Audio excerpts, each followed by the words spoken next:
Hi guys, today we're going to react to Turn Me Loose by Loverboy. This is a Buy Me a Coffee request by Mice and Men. Thank you again, Mice and Men, for yet another request. Thanks, Mice and Men. We appreciate the support.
Didn't follow Loverboy too much, although this song does connect me to my childhood a bit because I remember it from when I was a kid. I like it. It hits different at my age.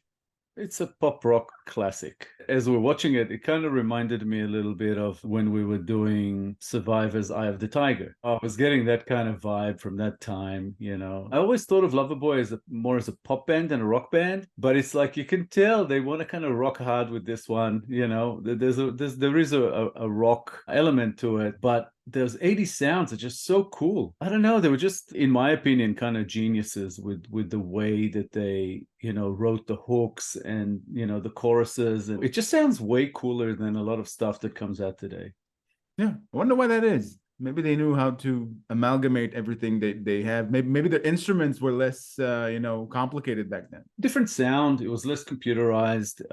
There was a lot more emphasis on, I guess, different types of instruments maybe that are not, you know, like synthesizers are used less today, I guess, in that same fashion. Well, a lot of retro stuff is, you know, it is used today, but it was that kind of time. The music was better, I think, in the 80s. Something to it that is not as popular today, and it just kind of got lost in time. It's made comebacks in different fashions, but not all together, if you know what I mean. I love it every time we kind of go back and listen to and watch some of those old videos as well. I forgot about this music video. I didn't remember it, and then it started, and I'm like, oh yeah, I remember seeing this on MTV. Remember MTV?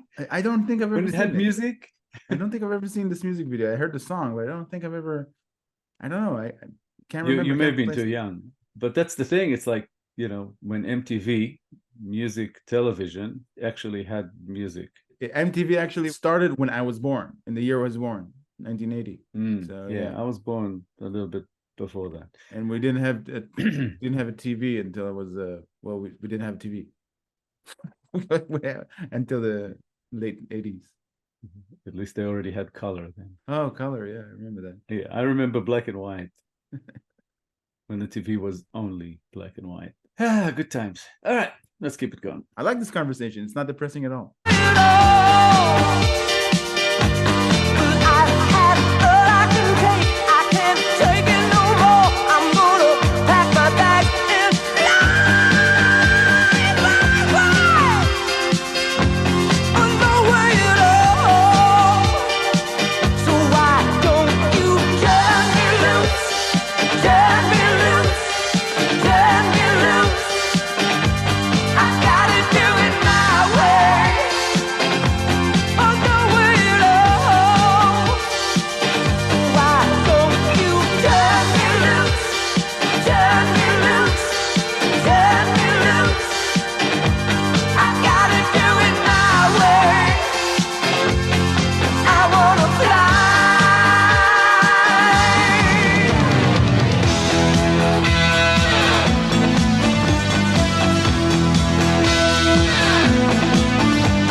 agree, they do remind me of Survivor. The sounds really take me back because I can't place where I've last heard this song, but it does take me back to a time where, you know, I was a child.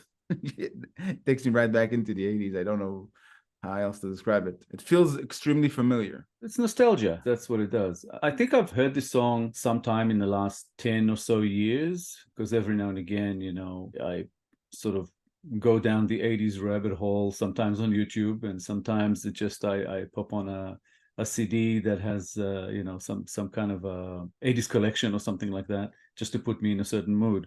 And I'm sure it was on there somewhere. But yeah, the similarities to Survivor are not so much in the music, because Eye of the Tiger is a little bit more rocking, a little bit more intense, but it's in the approach. Yeah. Like you can tell, you know, they're intense about this song, the way they're performing it. They look like they just came out of Cobra Kai, you know, although back then it was Karate Kid.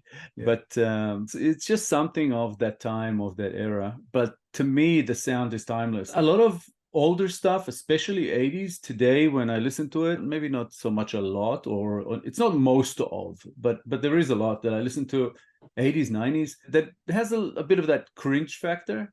You know, when I listen to it, it's like, oh, I used to listen to this. I used to like it. But with this, I don't have it. I'm like, yeah, this is still cool. This is still awesome. I would still, you know, crank this up and dance around the house like an idiot, because, hey, it's fun. Yeah. I'm here to please. I'm even on my knees, making love to whoever I please. I gotta do it my way. I gotta do it my way. And when you came around, you tried to tie me down. I was such a clown. You had to have it your way. Well, I'm saying no way.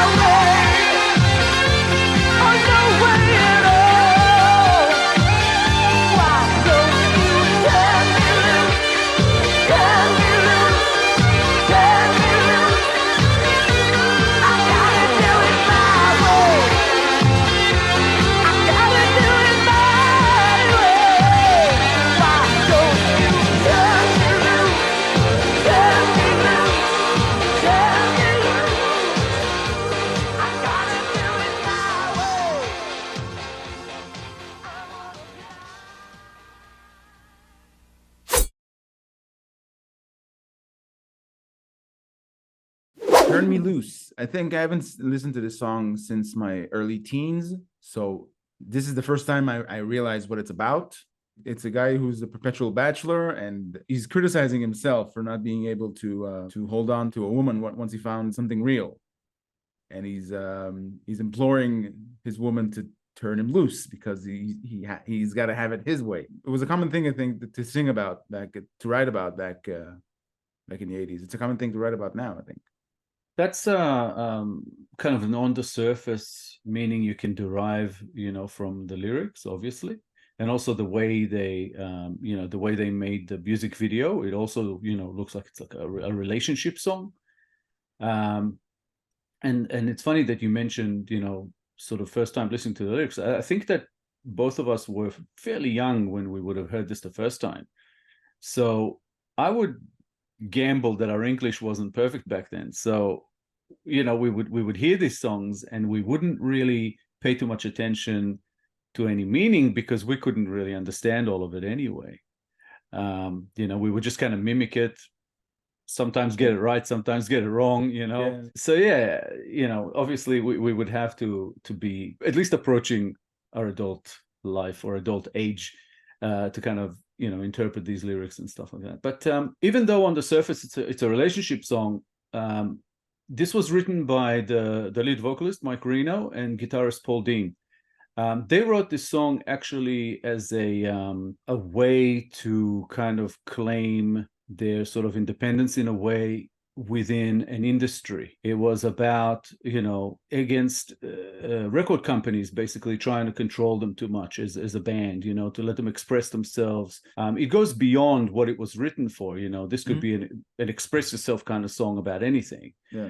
But this was where they were coming from. So I can't remember which one of them, but he was interviewed at one point. I remember them saying that, when they were called in to record the video clip and they were told what the video clip's going to look like and all of that, they thought, oh, that's not what the song is about. But, what do we care? We were just happy to be called, to record a song for MTV. MTV then, if a song would get on MTV, it would be Huge.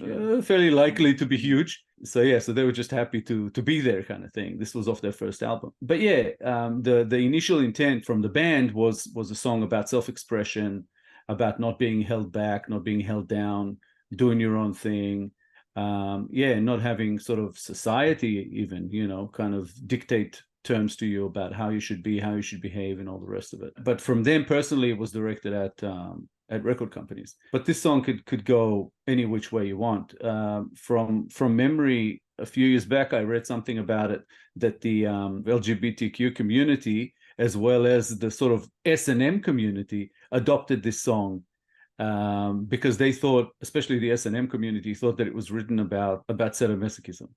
Right. There's certain terms used in it that they use as their own sort of slang or whatever for certain things, and I'm like, I don't think it was meant that way. But it's still a pretty cool story, Yeah, it fits nicely with what you explained, the inner layer of its meaning pertaining to record companies. Yeah, I can see that. On the surface, I mean, it has to be about relationships. He says in one line is making love to whoever I please. It's like, what does that have to do with record companies? Choosing choosing whoever I want to work with. Yeah, that's But I was born to run. I was born to dream. The craziest boy you've ever seen. I got to do it my way or no way at all. So it's like saying to the record companies, hey, we're a rock band. This is what we do. Yeah. Oh, we don't do this at all. What's the point? But he's also saying I'm such a clown. That's what made me think about finally a guy who finds something real in a relationship, and he ruins it because he's such a clown, because he's not yet mature. That's why I said he criticizes himself, imploring his woman to just turn him loose. This is my punishment, to lose you. That was that was a great line too, because he says, and then you came around, tried to tie me down. I was such a clown. You had to have it your way or no way at all. Yeah. So it's no longer about him. It's about whoever he's talking to or talking about. So that was very cool. But that was the thing about 80s pop songs, 80s rock songs. The lyrics looked simple on the surface, but there was always something deeper. And the way they put it together, it was just always really, really cool. And to me, this song is an 80s classic. Yeah, I can understand that. It did reignite my fondness of that type of music. Something arises from reacting to bands like that from that time. I kind of love the simplified lyric structure that is only simplified on the surface. If you dig a little deeper, you see an entire world hiding behind those words, and it clicks with me when I stumble upon songs like that, more than when I do heavy lyric songs. Yeah, then you had to make them accessible, to a wider audience, kind of thing. Yeah, it's like anyone can relate to it from some kind of angle. Yeah, I really enjoyed that. So thanks again, Mice and Men. Really, really good. Yeah, thank you, Mice and Men. If you enjoyed this episode, guys, please be sure to like, subscribe, comment, and click the little bell icon so you'll get notified on all our future videos. If you have a request you'd like bumped up the line, please make it through Buy Me a Coffee. All contributions are, of course, very much appreciated. Thank you all for sticking with us. Thank you all for your time. I mean, they're all good, but there's something about her with her versatility and just the level she gets to. She's definitely one of the best I've ever seen. Yeah, and in the lack of expression, you get an awesome performance because she looks like, oh, it's time for my solo. All right, it's beautiful, just beautiful. Thanks again, everyone. We appreciate the views, the comments, everything. Again, without you, we wouldn't be here. So we appreciate everything you do for the show. And come back again. We will be back in a couple of days with a new episode, and we hope to see you then. Bye, guys. Bye, guys.